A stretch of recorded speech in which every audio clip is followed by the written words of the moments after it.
Picture yourself standing on a low ridge in southern Ohio on a bright morning, looking at what appears to be a long, grass-covered bank of earth curling away in front of you. You can see it rises and falls. You can follow it with your eyes for a while. But you cannot understand it because the thing you are standing beside is a serpent nearly a quarter-mile long.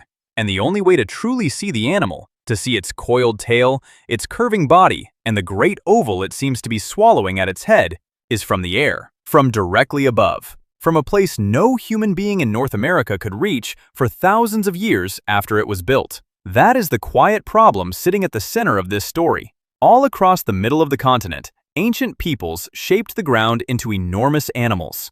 Birds with wingspans longer than a football field, bears the size of city blocks, panthers with tails that stretch for hundreds of feet.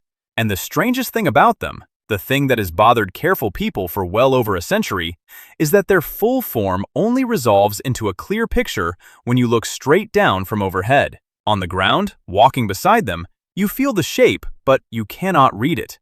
So here are the two lines of this story, and they pull against each other. On one side, we have the physical reality of these earthworks.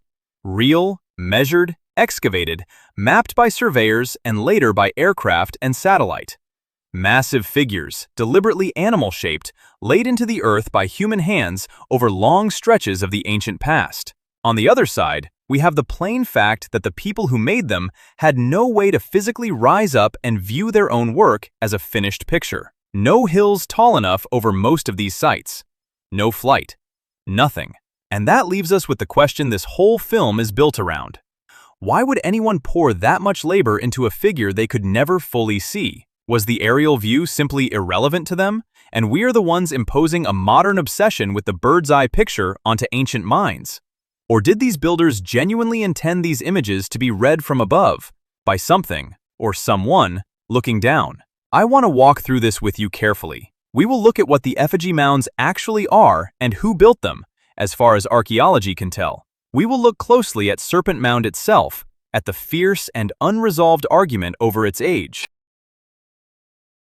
We will look at the wider family of effigies across Wisconsin and the Midwest, and what excavation has and has not found inside them. We will weigh the skeptical explanations against the details that make those explanations harder to hold. And we will end where honest inquiry always ends on this subject, standing right at the edge of what the evidence can tell us. To understand why these figures are so strange, you first have to understand the world that produced them. And that world is far older and far more sophisticated than most people ever learn in school. Long before European ships appeared on the eastern coast, the interior of North America was home to a series of remarkable mound-building cultures. We tend to picture the pre-contact continent as empty wilderness dotted with small, wandering bands.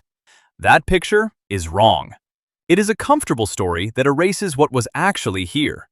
The people archaeologists group under names like the Adena and the Hopewell, who flourished in the Ohio Valley across a span running roughly from around 3,000 years ago into the early centuries of the Common Era, built earthworks on a scale that is genuinely hard to grasp. Great geometric enclosures, perfect circles and precise squares joined together. Walls of earth running dead straight for astonishing distances, and burial mounds rising in careful layers. These were not random piles. Surveys of the Hopewell earthworks in places like Newark, Ohio, revealed geometry so exact that later researchers found the shapes aligned to the complex cycles of the moon. That is not the work of people fumbling in the dark. That is planning, mathematics, and generations of accumulated knowledge carried by voice and by tradition. And these people did not live in isolation. The Hopewell in particular ran what archaeologists call an interaction sphere, a trade network of breathtaking reach. In their mounds, we find obsidian from the Rocky Mountains, copper from the Great Lakes, shells from the Gulf of Mexico, mica from the southern Appalachians, and shark teeth carried inland from distant coasts. Objects traveled across half a continent. Ideas traveled with them. So when we talk about the people who shaped animals into the earth, we are not talking about the primitive ancestors of the school book imagination. We are talking about organized societies with astronomy, with long-distance networks and with the ability to mobilize large numbers of people for enormous shared projects. If you find yourself drawn to the parts of the human story that got quietly left out of the textbooks, consider subscribing, because this channel is built almost entirely out of them. Now, the effigy mounds, the animal-shaped ones, are their own chapter within this larger tradition, and here the picture becomes more layered. The classic animal effigies, the bears and birds and panthers, are concentrated most densely in what is now southern Wisconsin and the surrounding areas, and they are generally attributed to a later culture, active across roughly the second half of the first millennium of the Common Era. Serpent Mound in Ohio stands somewhat apart, both geographically and in its form, and its dating is one of the great unresolved arguments we will come to. But across all of them runs that same haunting quality. They are images. They are pictures made of earth, and their picture nature is most complete from above. So over the rest of this film, we are going to do several things in turn. We are going to stand at Serpent Mound and look at exactly what makes it so hard to explain. We are going to open up the question of when it was actually built, because the honest answer is that specialists still disagree, and the disagreement matters enormously. We are going to travel to the Wisconsin effigies and see what the excavations inside them revealed about their purpose. And then we are going to put the skeptic and the believer in the same room and let them argue, because both of them have a point, and neither of them wins cleanly. And this is where the ground itself starts to speak, because when you actually walk Serpent Mound and then look at what surveyors recorded from overhead, the two experiences do not match, and that mismatch is the whole mystery. Serpent Mound sits on a plateau above a creek in Adams County, Ohio, in a spot that is itself geologically bizarre. And we will return to that detail later because it may matter more than anyone first thought. The effigy is a single sinuous ridge of earth, running for a total length of over 400 meters if you follow every curve. The body winds in graceful S-curves, the tail coils into a tight spiral, and at the other end, the head of the serpent opens toward an oval shape, and there has been long debate about what that oval represents. An egg? A frog? The sun? An eye? The head being swallowed? No one can say for certain, and that uncertainty is honest, not a flaw. Here is what strikes everyone who studies it. On the ground, the mound is not tall. It rises perhaps a bit over a meter in most places. If you were dropped beside it without knowing what it was, you would see an odd, low, winding embankment, and you might never guess it was a giant animal at all. But lift the view, rise straight up, and suddenly the whole thing snaps into focus. A perfect serpent, elegantly coiled, deliberately drawn. The image was clearly designed to be seen as a complete figure, and yet the design only fully delivers itself to an eye positioned directly overhead. That single fact is what has drawn everyone from 19th century antiquarians to modern archaeologists to this ridge. It was first surveyed and brought to wide attention in the mid-1840s by two investigators of the early American mounds, and their careful drawing of the serpent, published in a landmark survey of the ancient earthworks, is essentially what saved the site. Decades later, in the 1880s, a Harvard archaeologist named Frederick Ward Putnam excavated the site and led an effort to purchase and protect it, which is a large part of the reason it still exists today rather than being plowed flat. And now we come to the fight that has never fully settled. When was it built? For a long time, the assumption was that Serpent Mound belonged to the Adena culture, placing it back around 2,000 or more years ago, partly because Adena burial mounds sit nearby. Then, in the 1990s, radiocarbon dating of charcoal recovered from within the serpent's body produced a much younger date, suggesting the mound was built around 900 years ago, which would tie it to a later culture entirely. That seemed, for a while, to settle it. But then, more recent work in the 2010s re-examined the site, took new samples, and swung back toward the older origin, arguing the serpent could indeed date to the Adena period after all, with the younger charcoal representing a later repair or reuse. I want to be completely honest with you here, because this is exactly the kind of place where lesser tellings cheat. We do not have a single agreed-upon date for Serpent Mound. Reputable archaeologists, looking at real physical samples, have arrived at answers separated by more than 1,000 years. What this means is not that the site is fake or supernatural. It means the ground is genuinely difficult to read, that these figures may have been built, maintained, and reshaped across long spans by more than one people, and that our tools for dating a pile of earth have real limits. That uncertainty is part of the mystery, not a way around it. But the age is not even the strangest part. The strangest part is the intention behind the form.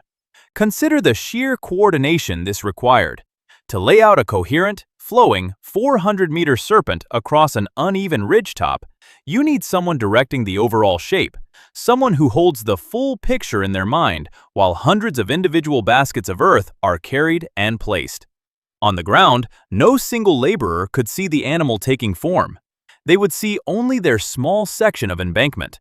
The complete image existed, at the time of building, only in the mind of a planner or in some marked-out layout, and then, finally, only from a viewpoint above. Now look at where the head points.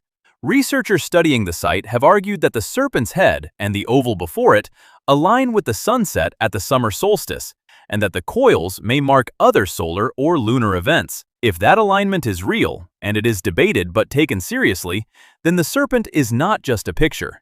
It is an instrument tied to the sky, to the movement of the sun across the year. And an object tied to the sky, laid flat on the earth, oriented to be read against the heavens, starts to feel less like a decoration and more like a message written on a surface, addressed to whatever looks down. So stand back and feel the weight of it. We have an enormous, deliberate image, planned by someone who could hold its whole form in their head, aligned possibly to the sun, built low so that it hides from the ground and reveals itself only from above, and dated across a range so wide that we cannot even agree which people made it. Every answer we reach for opens another question underneath it. And just when you think the strangeness is confined to this one ridge in Ohio, you find that the same instinct, the same drive to draw giant animals into the earth, appears hundreds of miles away, built by different hands, and there the excavations revealed something that reframes the entire question. Travel north and west into the rolling country of southern Wisconsin and the lands along the upper Mississippi, and you enter the true heartland of the Effigie mounds. Here, across roughly the years spanning the 7th to the 11th centuries of the Common Era, people built earthen figures by the hundreds. Not serpents alone, but a whole menagerie. Great birds with wings outstretched, some spanning over 100 meters from tip to tip. Long-bodied creatures the surveyors called water spirits or panthers with impossibly long tails. Bears, turtles, and other forms so worn by time that we can no longer name them with confidence. At one protected site along the Mississippi, a line of bear and bird effigies marches across the bluffs above the river. And again, from the ground, you sense great mounds, but from above, you see animals walking and flying in procession. Now here is where the excavations become important, because they cut straight into the romantic version of the story and force us to be careful. When archaeologists opened effigy mounds, they often found human burials inside them. Not always, and not in every figure, but frequently enough that burial is understood as a central purpose of these animal shapes. Bodies were placed within the earthen creatures, sometimes at the heart of the animal, sometimes at a specific point like the head. In some cases, the burials are simple, in others accompanied by the objects of the dead. This tells us something crucial. These were not empty images made purely to be admired from the sky. They were sacred ground. They were places where the living joined the dead to specific, powerful forms. And the choice of forms is not random either. The recurring animals, birds of the upper world of sky, water spirits, and long-tailed creatures of the lower world of water and earth, map onto a cosmology that survived into the historic period among native peoples of the region.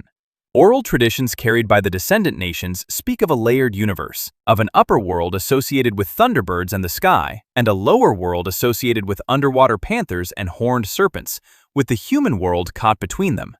When you understand that the effigies are shaped as beings from these two realms, the placement of the dead inside them stops looking arbitrary and starts looking like theology written into the land. So, on the surface, this seems to solve part of our puzzle. The effigies had a clear, grounded, human purpose. They were burial monuments and sacred expressions of a rich cosmology. You did not need to see them from the air for that purpose to be fulfilled. The dead were inside them. The community gathered around them. The meaning lived in the act of building and burying, not necessarily in some aerial photograph. And here, I have to hold up the skeptic's argument fairly, because it is strong. The skeptic says the whole aerial mystery is a modern illusion. We, living in an age of drones and satellite maps, are obsessed with the overhead view, so we look at these figures and assume the builders shared our obsession. But, the skeptic argues, the builders did not need to see the finished animal from above at all. They designed it using ground-level techniques, laying out the shape with stakes and cords, walking the outline, building section by section. The animal existed in their intention and in their ritual, not in a bird's-eye picture. That the shape happens to read beautifully from the air is a byproduct, the skeptic says, not the goal. A large drawing on a flat surface will always look clearest from directly above. That is just geometry, not intention. It is a serious argument, and honestly, for the burial effigies of Wisconsin, it carries real weight.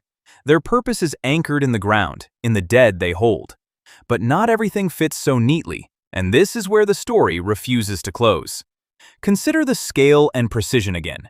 To lay out a bird with a wingspan longer than a football field on uneven terrain and have the two wings match, have the proportions read as a coherent creature, requires holding an abstract overhead template in the mind and translating it onto ground you can only walk across, never see whole.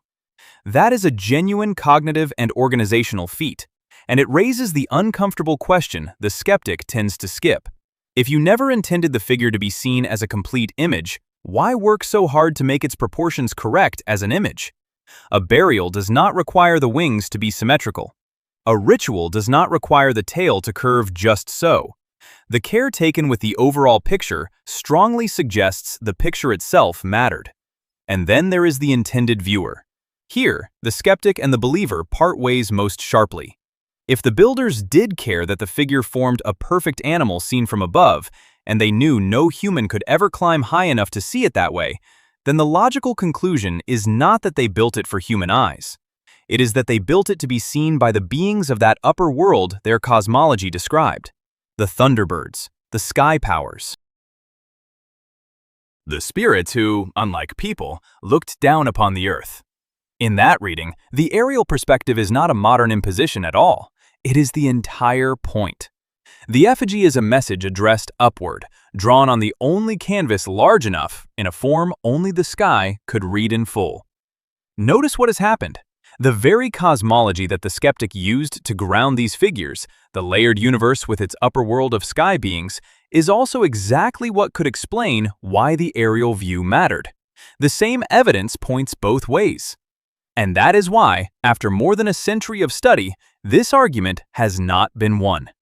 Which brings us back to Serpent Mound, and to that geological detail I asked you to hold on to, because it may be the strangest thread of all. Everything we have gathered now points toward one uncomfortable convergence. Serpent Mound was not built just anywhere. It sits directly on top of one of the most unusual pieces of ground in eastern North America. Beneath and around the plateau lies a massive, ancient disturbance in the bedrock, a roughly circular structure several miles across where the rock layers are violently deformed, shattered, and thrown out of their normal order. Geologists have studied this structure for a long time, and the leading explanation is that it marks the site of an ancient meteorite impact or a related crypto-explosion event, hundreds of millions of years old, long before any humans existed. The land there is scrambled in a way found almost nowhere else in the region. Now think about what that means. Of all the ridgetops in Ohio, the builders of the Serpent chose this one. A place where the earth itself is strange, where compasses can behave oddly, where the very ground carries the scar of something that once fell from the sky. We cannot prove the builders knew the deep geology. They had no way to see the buried crater as we map it now. But people who live intimately with a landscape notice its peculiarities, its strange soils, its odd magnetism, the way certain places simply feel different.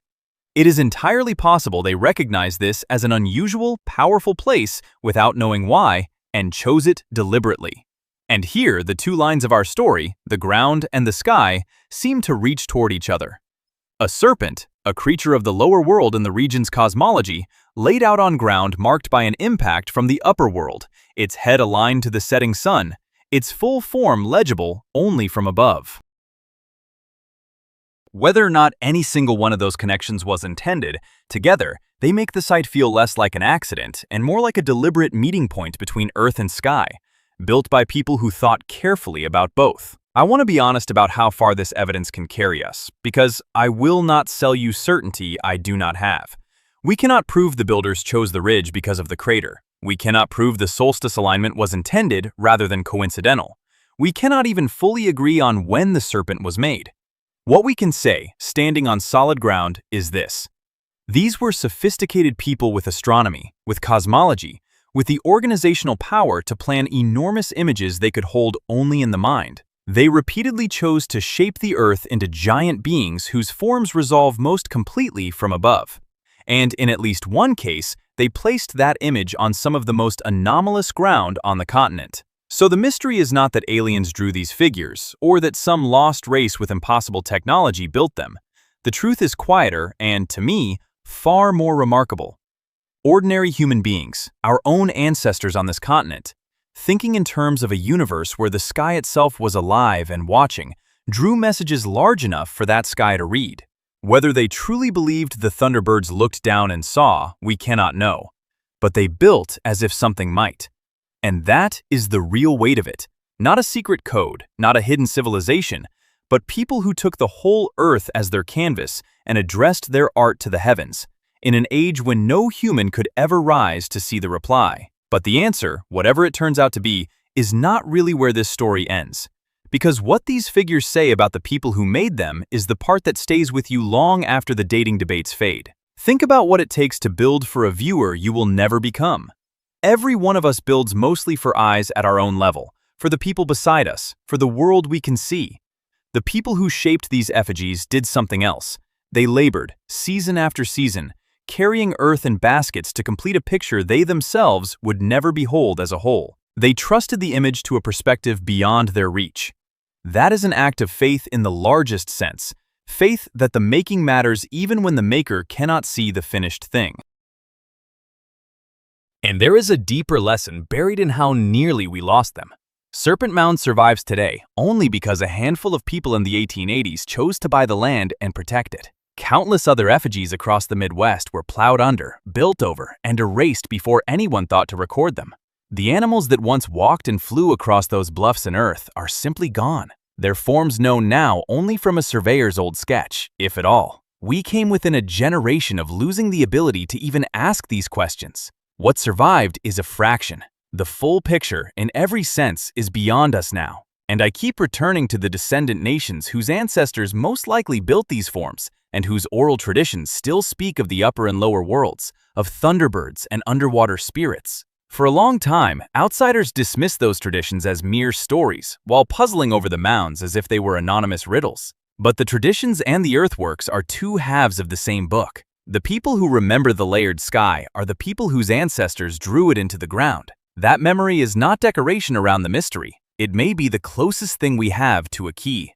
So think back to where we started, to you standing beside that low, winding ridge, unable to see the serpent even though it surrounded you. That is where all of us stand, really, in front of the whole of the ancient past. We are on the ground, tracing a shape too large to see, sensing that it means something, unable to rise high enough to read it in full. The builders may have made their peace with that. They built for the view from above anyway. Here is the question I want to leave with you, and I genuinely want your answer. If you set out to leave a single image on the earth, one figure meant to be understood only from far above, long after you were gone, what would you choose to draw, and who would you imagine was looking down to see it? I really do want to read your answers to that one, because the comments under these videos are half the reason I keep making them, and this question in particular tends to bring out something honest in people. If this is the kind of story you want more of, the ones the textbooks reduce to a single line and a small photograph, then consider subscribing, because there are stranger and older ones still to come, and you will not want to miss them.